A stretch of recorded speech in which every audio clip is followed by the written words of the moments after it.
कहता हूं प्रेस के हमारे मित्रों, मगर मित्रों का काम नहीं करते ये लोग। हमारा छोड़ो, जनता के मित्रों का काम नहीं करते ये। क्योंकि अगर आपके मित्र होते तो आपको देश की सच्चाई दिखाते, बेरोजगारी के बारे में बताते, महंगाई के बारे में बताते, मगर नहीं, ये तो आपको चीता के बारे में बताते हैं।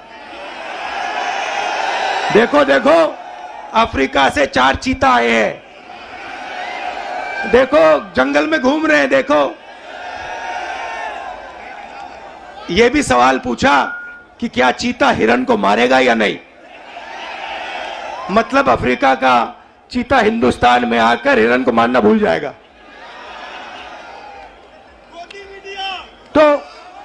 तो मित्र तो है नहीं।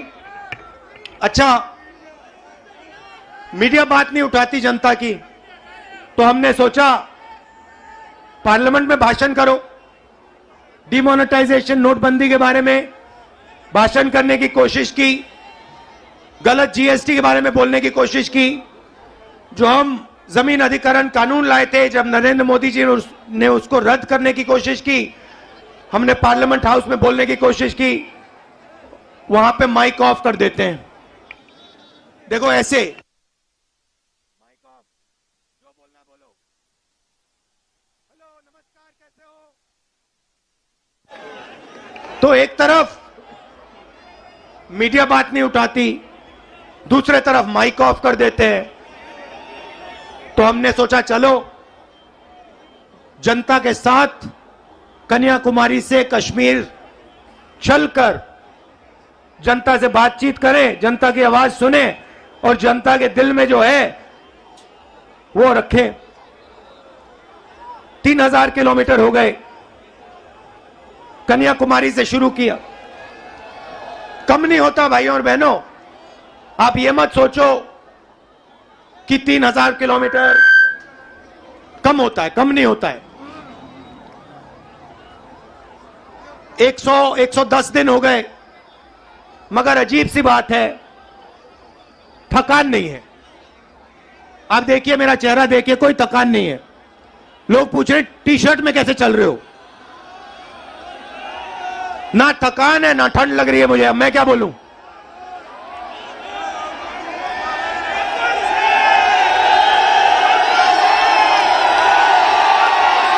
अच्छा, जो प्रेस वाले हैं, एक बात देखो मेरे साथ, एक बात देखो इनके बारे में, देखो एक बात, ठहर जाओ भैया, एक बात देखो प्रेस वालों की।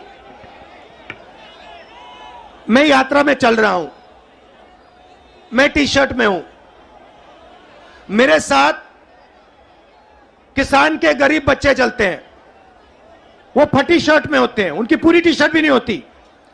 मगर इन मीडिया वालों में से एक भी ये नहीं कहता भैया हिंदुस्तान में किसान का बेटा बिना स्वेटर के क्यों घूम रहा है। ये सवाल नहीं पूछेंगे, ये कभी नहीं कहेंगे भैया ये मजदूर है, ये टी शर्ट में क्यों घूम रहा है, ये किसान है, ये स्वेटर बिना, जैकेट बिना क्यों घूम रहा है। ये सवाल कभी नहीं पूछेंगे। ये सच्चा सवाल है, मेरे टी शर्ट वाला सच्चा सवाल नहीं है। सच्चा सवाल यह है कि हिंदुस्तान के बच्चे, हिंदुस्तान के किसान, हिंदुस्तान के मजदूर टी शर्ट में सर्दी में क्यों घूम रहे हैं, यह सवाल है।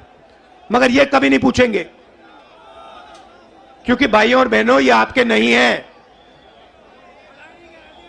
ये जैसे घोड़ा होता है ना, घोड़ा देखा आपने, शादी का घोड़ा होता है, उसमें लगाम होती है ना, उसको लगाम को टाइट करो एकदम रुक जाता है, वैसे इनकी लगाम है, लगाम लगी है प्रेस वालों पे। जैसे ये दौड़ने की कोशिश करते हैं, जैसे दौड़ने की कोशिश करते हैं, वो लगाम खींचते बस रुक जाते हैं एकदम। अच्छा, ये मत सोचिए कि ये बोलना नहीं चाहते हैं। मेरे पास आते हैं, कहते राहुल जी हम सच्चाई बोलना चाहते हैं, मगर हमें हमारे मालिक बोलने नहीं देते। मैं कहता हूं भैया डरो मत, बोल दो। कहते हैं नौकरी भी तो करनी है हमें, अगर हमने सच्चाई बोल दी नौकरी से निकाल देंगे, किसी और को डाल देंगे, वो झूठ बोलेगा। यात्रा का लक्ष्य जो देश में नफरत और हिंसा फैलाई जा रही है उसको मिटाने का है। भाइयों और बहनों, बीजेपी की पॉलिसी हिंदुस्तान के युवाओं को, किसानों को, मजदूरों को डराने की पॉलिसी है।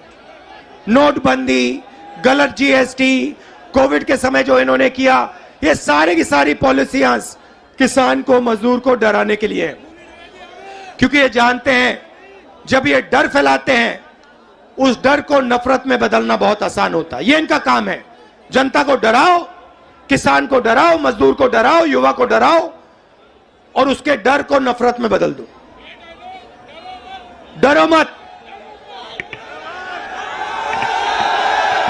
ये भैया, ये एक बात समझ लो, ये आपने बोला डायलॉग, ये मेरा डायलॉग नहीं है। ये शिव जी का डायलॉग है। ये डायलॉग डरो मत, ये हमारा धर्म है।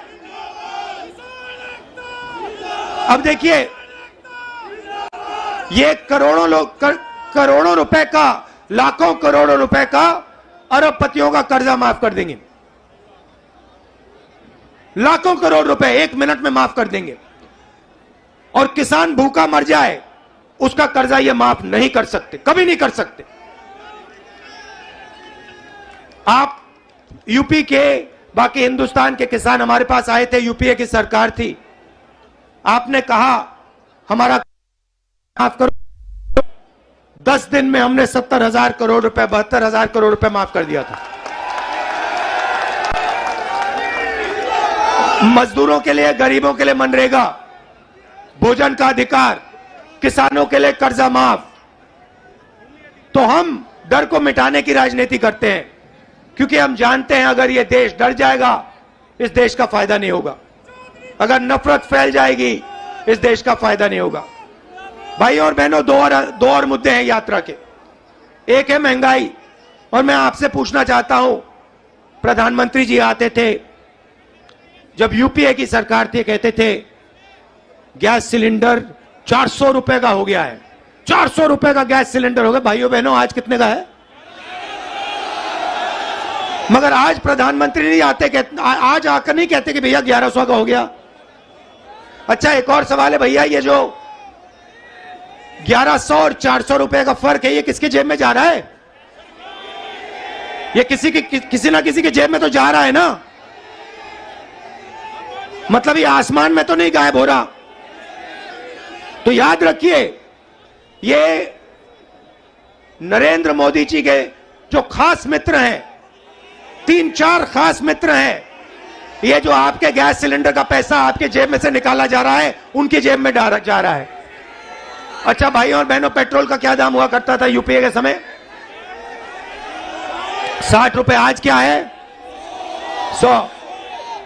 तो ये भी याद रखिए, ये जो 40 रुपये, 60 रुपया जो है, जो आपके जेब में से निकाला जा रहा है, ये भी उनके 2-3 मित्रों के जेब में जा रहा है। तो हमारा दूसरा मुद्दा महंगाई, और तीसरा मुद्दा, सबसे बड़ा मुद्दा, जो देश में नोटबंदी, गलत जीएसटी के कारण बेरोजगारी फैली है। आज 3,000 किलोमीटर में हर स्टेट में मुझे युवा मिलते हैं। मैं पूछता हूं क्या पढ़े, कहते हैं इंजीनियरिंग की, डॉक्टर बनने के लिए पढ़ाई की, आईएएस के लिए तैयारी की। और फिर मैं पूछता हूं भैया आप करते क्या हो? कहते हैं राहुल जी, शर्मा के कहते हैं राहुल जी हम तो मजदूरी करते हैं। कोई कहते हैं भैया, कोई कहते हैं मजदूरी करते हैं, कोई कहते हैं भैया हम पकौड़े पका रहे हैं। इंजीनियरिंग की पढ़ाई की, आलू के पकौड़े बना रहे हैं। अच्छा, एक रास्ता था युवाओं के लिए अग्निवीर वाला,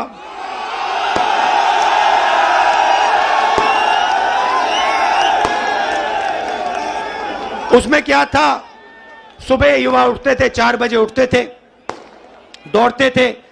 यूपी में आपको हर सड़क पे दिखेंगे, देश की रक्षा करने के लिए दौड़ते थे। और सपना था एक दिन बॉर्डर पे जाके देश की रक्षा करेंगे, तिरंगे की रक्षा करेंगे, सपना था। युवा 15 साल सेना में सेवा कर सकता था, उसके बाद उसको पेंशन मिलती थी।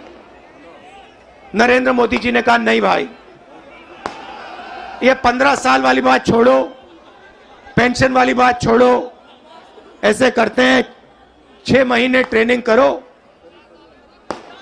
बंदूक पकड़ो, 4 साल रहो, फिर जूता मार के बाहर निकाल देंगे और उसके बाद बेरोजगार हो जाओ। नया हिंदुस्तान। और जब युवाओं ने कहा कि हमें यह अच्छा नहीं लगा, और जब युवा सड़क पे उतरे, नरेंद्र मोदी ने क्या कहा? नरेंद्र मोदी जी ने क्या किया? उन्होंने उनसे कहा कि अगर तुम्हारी फोटो ले ली गई सड़क पे तो तुम्हें सरकारी नौकरी नहीं मिलेगी। तो देखिए, दूसरा रास्ता जेल, रेलवे का रास्ता, उसको भी एक के बाद एक बेच रहे हैं। उन्हीं 3-4 लोगों को बेच रहे हैं। एयरपोर्ट भी उनको दिए जा रहे हैं, पोर्ट भी उनको दिए जा रहे हैं, रेलवेज भी उनको दी जाएगी, LIC भी उन्हीं के हाथ जाएगी, BHEL, HL सब उनके हाथ जाएगा और हिंदुस्तान के युवा बेरोजगार होंगे। ये है नरेंद्र मोदी हिंदुस्तान। इसके हम खिलाफ हैं और इसलिए हमने ये यात्रा शुरू की है। और हम इसलिए नहीं थके हैं क्योंकि आपने अपनी पूरी शक्ति, अपना पूरा प्यार इस यात्रा को दिया है।